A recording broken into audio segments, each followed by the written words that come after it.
Hello, my preschool friends. In school, we were working on this book when we were talking about these different stories, so I thought I'd put some of these up on video for you so you can listen to some of these stories while you're at home with your family.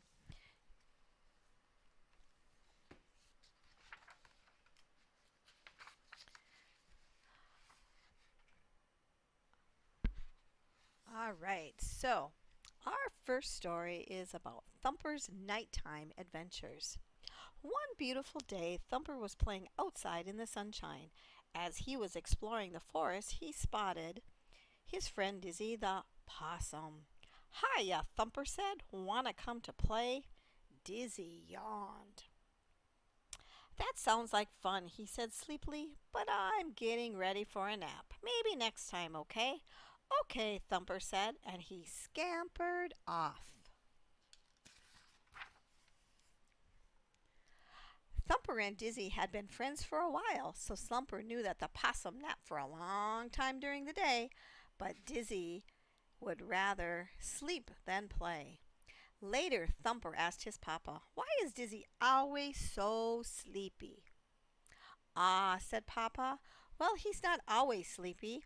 Possums are nocturnal. That means they sleep a lot during the day. Then they are awake at night, when we bunnies are sleeping." Papa led Thumper to the nearby cave. "These bats are nocturnal too," Papa said. "Right now they are getting ready to rest. But they spend most of the night flying outside looking for food." "Wow," thought Thumper. "Awake all night? No wonder Dizzy wants to sleep."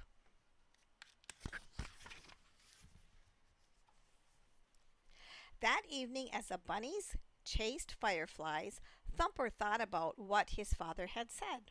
Soon Dizzy would be waking up, Thumper thought. "I wonder what nocturnal animals do all night." When Thumper and his sisters hopped home for bedtime, Thumper thought about the exciting things he might miss while he was asleep. Did the bats play tag under the stairs? Did the possum family have midnight picnics? Before long, Thumper's sisters were sound asleep. Soon after, his mamma and papa started to snore.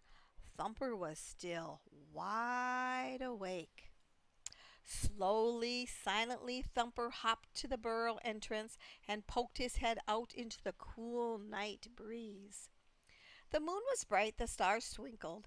Thumper went just outside the burrow and sniffed the air. He hopped a little further and sniffed again. Thumper knew he shouldn't go out without his parents' permission, but he couldn't stop thinking about the nighttime fun he was missing. Thumper's curiosity soon got the better of him, and he bounded quickly down the path. Before Thumper knew it, he had hopped all the way to the possum's favorite tree. Dizzy was very surprised to see Thumper. "Shouldn't you be at home sleeping?" he asked. Thumper giggled. "I came to see what other animals do at night," he said. "I've never been out this late before." "Well," Dizzy said, "my family is just about to eat breakfast. Do you want to join us?" So Thumper had a late night breakfast with his possum family. Then they had the same blackberries Thumper usually ate during the day. "I guess nighttime breakfast is no different than daytime," Thumper thought. After thanking the possums, Thumper hopped along his way to find some more nocturnal friends.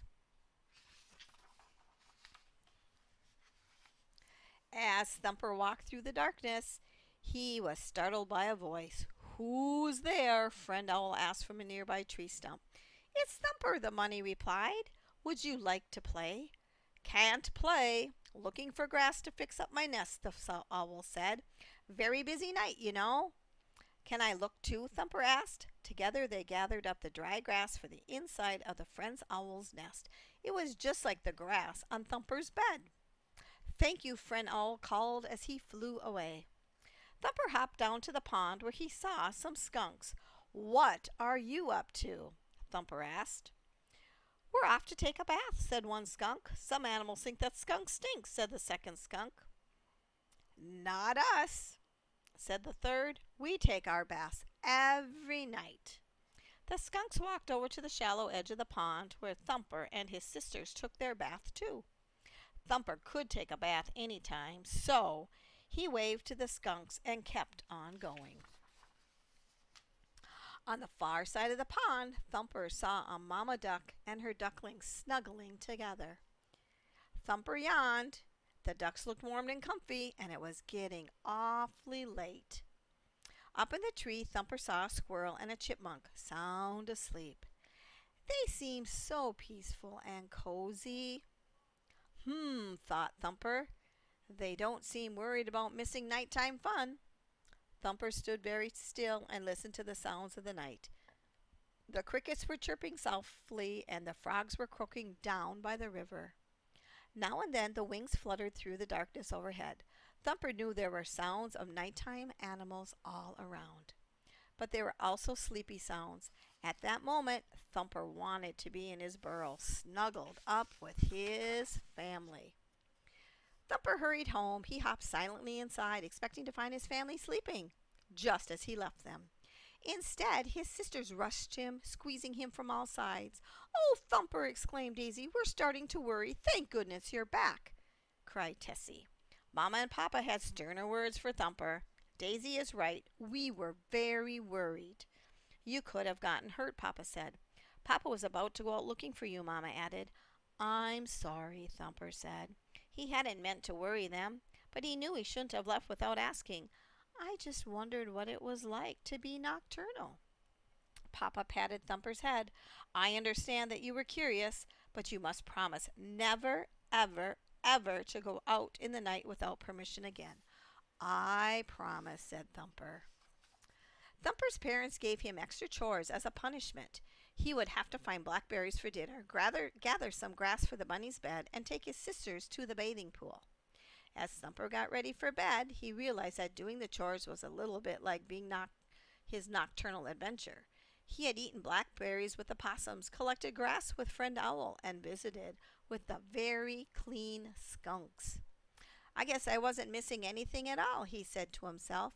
Even though his nighttime adventure had been exciting, nothing was better than snuggling down in his warm, cozy burrow for a good night's sleep.